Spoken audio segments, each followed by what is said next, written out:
Les gars, chaque jour on se réveille, il y a de nouveaux dossiers. La CAF aurait manipulé le jury d'appel pour attribuer la CAN au Maroc. Waouh, waouh, waouh, waouh, waouh. Les gars, ça va aller loin cette histoire. Petit à petit, tout va sortir. Je vous explique tout de suite. Selon une enquête menée par Sport News Africa et Romain Molina, la CAF aurait manipulé le jury d'appel pour attribuer la CAN au Maroc. En effet, la procédure serait entachée de graves irrégularités et de possibles conflits d'intérêts au sein même de l'instance. Les gars, quand je vous dis la CAF là, quand je vous dis la CAF, c'est une mafia. Quand je vous dis derrière, il y a des choses qu'on n'imagine même pas, économiques et politiques, c'est ce que je vous répète depuis, vous me croyez pas, mais c'est réel.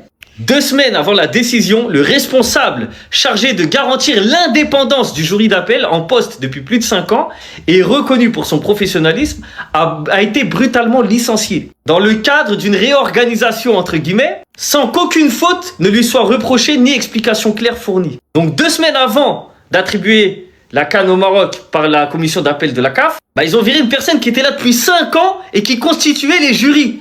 Cette personne-là, elle était chargée de garantir l'indépendance. Ça veut dire quoi? L'indépendance du jury, ça veut dire qu'en fait, tous les membres du jury, ils vérifiaient qu'il n'ait aucun conflit d'intérêt. Ils vérifient que ces jurys-là n'ont pas été payés. Et tout ce genre de choses. Bref, pour qu'il n'y ait pas de corruption. Sauf qu'au final, ils l'ont viré et il n'a pas été remplacé. Donc, qui a fait le jury? De manière indépendante, de manière normale, sans triche. Qui? C'est l'administration qui a intervenu directement. Alors que normalement, c'est censé être indépendant. Un proche du secrétaire général nommé de manière contestée aurait lui-même choisi les jurés en contradiction avec les règles de la CAF. Les gars, c'est un bazar total. Parmi eux, un membre présenterait un potentiel conflit d'intérêts, notamment en raison des liens avec des instances proches du Maroc. C'est pas fini cette histoire. Ces éléments pourraient permettre au Sénégal de saisir le TAS pour vice de procédure sans même juger le fond. En gros, le Sénégal gagne vu qu'il y a un vice de procédure. Fin. Tout ce que le Maroc ils ont entrepris, c'est mort. L'affaire illustre une crise institutionnelle majeure au sein de la CAF, déjà pointée par plusieurs rapports internes. C'est une enquête qui a été menée par Sport News Africa et Romain Molina. Romain Molina n'est pas sénégalais, les gars. Les gars, si c'est réel, c'est de la folie. Ils ont nommé un jury qui a tout fait pour donner la CAN au Maroc. Selon Romain Molina, la personne qui faisait les jurys d'habitude, elle a été virée et elle n'a pas été remplacée. Et elle a été virée sans raison, comme ça, sans explication. Donc les gars, je sais pas ce qu'il y a, je sais pas c'est quoi les intérêts entre le Maroc, la CAF, la FIFA, etc. Mais j'ai l'impression qu'il y a quelque chose. Il y a anguille sous roche. Et ils vont tous se faire attraper en fait. Parce que là, ça sort trop vite. Vous avez vu les scandales comme ça? Normalement, ça sort des années après. Mais là, c'est encore tout chaud et il y a déjà des trucs qui sortent. Donc les gars, là, je crois que ça va pas rester longtemps dans le four et on va tout savoir bientôt. Donc les gars, je sais pas ce que vous en pensez de cette enquête de Romain Molina, mais ça va bientôt péter. Lui là, il va bientôt sauter les gars. Même quand il n'y en a plus, il y en a encore. Plus tôt dans la journée, on a appris que le Sénégal avait bel et bien déposé son appel dans le but de se voir réattribuer cette CAN qu'ils ont gagnée.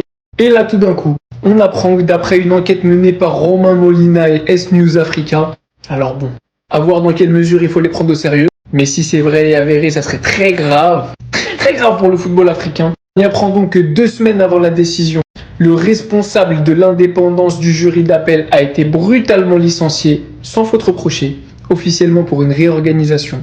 En gros, le mec qui s'occupait avec le jury d'appel soit indépendant, il s'est fait têche. Derrière, il n'a pas été remplacé. C'est-à-dire que c'est l'administration qui a pu intervenir directement dans un processus qui est censé être indépendant, sous le nom de responsable de l'indépendance. Derrière, on apprend que nommé de manière contestée, un proche du secrétaire général aurait lui-même désigné les jurés. Lui-même, ce qui serait en totale contradiction avec les règles de la CAF. Et le pire, c'est que parmi les jurés, l'un d'eux présenterait un potentiel conflit d'intérêts en raison de liens avec des instances proches du Maroc. En fait, l'Afrique, la CAF, quand tu penses que tu peux pas aller plus loin, quand tu penses que tu as tout vu, ils ont quitté le stade. On leur a retiré la coupe. 2 mois plus tard. Et aujourd'hui, si c'est avéré, je le répète, on est en train de nous expliquer concrètement, parce que c'est ce que ça veut dire, et c'est pas mon avis, je répète juste ce qui est écrit dans l'article, que le Maroc aurait corrompu les instances, en tout cas certaines personnes de la fédération marocaine auraient corrompu les instances pour récupérer cette CAN. Voilà, on est foiré.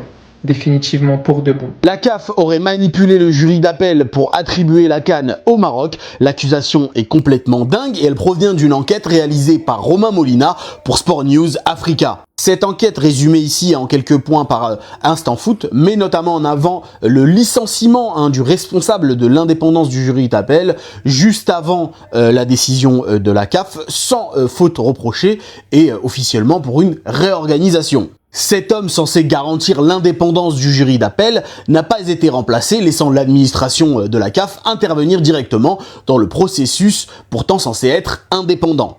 Mais ce n'est pas tout, puisqu'un proche du secrétaire général aurait lui-même désigné les jurés en contradiction avec les règles de la CAF. Et parmi les jurés nommés directement en contradiction des règles de la CAF, il y aurait un juré en particulier qui pourrait présenter un conflit d'intérêts. Ce jury qui n'est pas cité dans le tweet, il est cité dans l'enquête de Romain Molina et de SNA, puisqu'il s'agit de Moez Ben Nasri, qui est le président de la Fédération tunisienne de football. Et cet homme qui siège à l'UNAF serait très proche du président de la Fédération royale marocaine de football, en la personne de Fawzi Lekja. Si les éléments avancés par Molina et SNA s'avèrent vrais, on s'avance vers une crise institutionnelle sans précédent du côté de la CAF. Concernant le dernier point évoqué, celui du conflit d'intérêts, si un conflit d'intérêts est réellement détecté suite à la décision de la CAF, cette décision sera tout bonnement annulée par le TAS et c'est le Sénégal qui reprendra son titre de champion d'Afrique. La CAF étant directement la cible d'accusations gravissimes, je ne vois pas comment la Confédération africaine de football ne peut pas réagir à cette enquête. Il va falloir communiquer sur la question et faire preuve de transparence, puisque sinon, on s'avance vraiment vers une crise jamais vue dans le football africain.